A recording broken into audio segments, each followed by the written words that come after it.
Hello, today is April 27th. It's a Monday, and I've been trying to decide what I want to read, and I decided since it was a Monday, and sometimes we don't like Mondays, I'm going to read this book to you. Alexander and the Terrible, Horrible, No Good, Very Bad Day. This book is by Judith Viorst, and it's illustrated by Ray Cruz. If you've ever had a horrible, awful, very bad day, you'll like this book.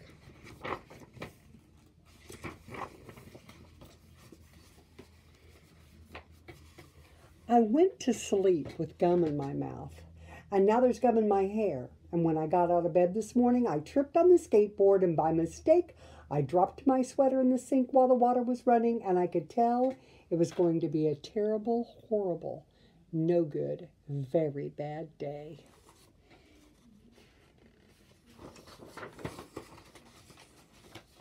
At breakfast, Anthony found a Corvette Stingray car kit in his breakfast cereal box, and Nick found a junior undercover agent code ring in his breakfast cereal box. But in my breakfast cereal box, all I found was breakfast cereal. I think I'll move to Australia.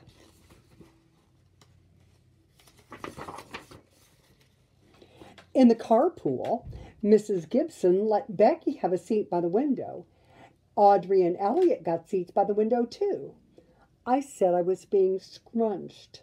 I said I was being smushed. I said if I don't get a seat by the window, I am going to be car sick. No one even answered. I could tell it was going to be a terrible, horrible, no good, very bad day. At school, Mrs. Dickens liked Paul's picture of a sailboat better than my picture of the invisible castle. At singing time, she said I sang too loud. At counting time, she said I left out 16.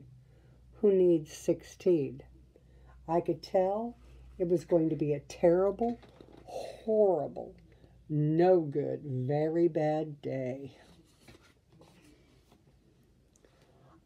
I could tell because Paul said I wasn't his best friend anymore. He said that Philip Parker was his best friend, and that Albert Moya was his next best friend, and that I was only his third best friend. I hope you sit on a tack, I said to Paul. I hope the next time you get a double-decker strawberry ice cream cone, the ice cream part falls off the cone and lands in Australia. There were 2 cupcakes in Philip Parker's lunch bag, and Albert got a Hershey bar with almonds, and Paul's mother gave him a piece of jelly roll that had little coconut sprinkles on the top. Guess whose mother forgot to put in dessert? It was a terrible, horrible, no good, very bad day.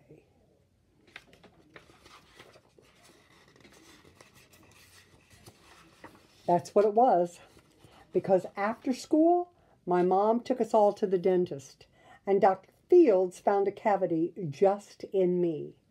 Come back next week and I'll fix it, said Dr. Fields.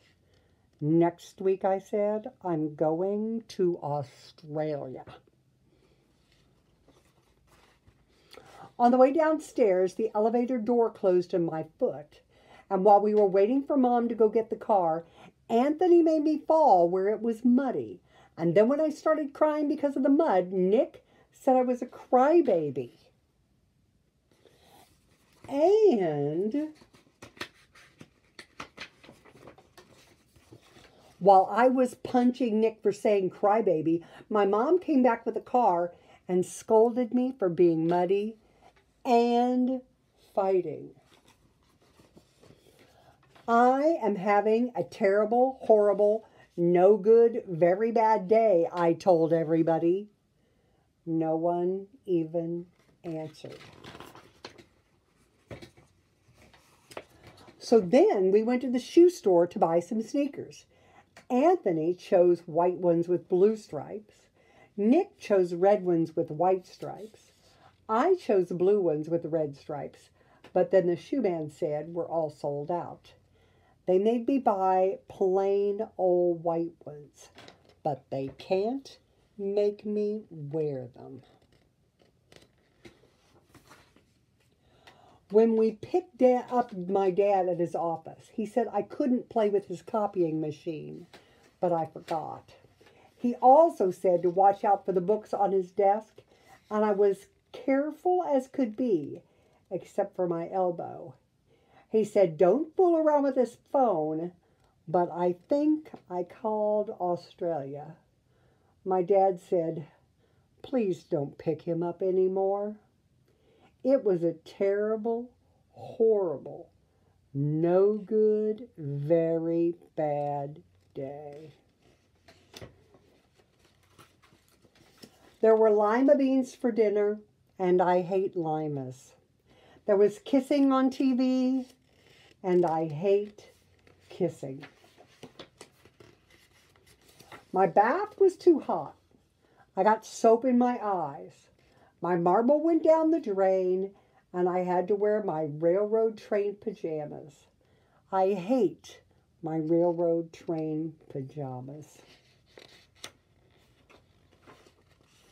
When I went to bed, Nick took back the pillow he said I could keep, and the Mickey Mouse nightline burned out, and I bit my tongue. The cat wants to sleep with Anthony, not with me. It has been a terrible, horrible, no good, very bad day.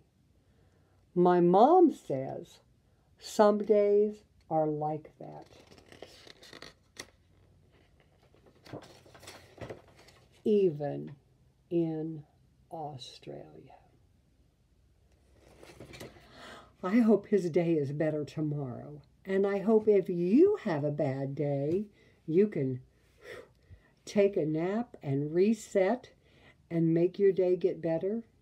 And until then, I want to say goodbye to all of my friends like Eleanor and Braden and Daisy and Henry and Morgan and Ramona and Hudson and Parker Jane and Mason and Kyan and Kaya and Audrey and Bennett and Cora and Chloe and Miss Shepherd's Lambs and Dr. Klein's kids and Colleen's babies and all of my friends. If I left somebody out, I'm sorry.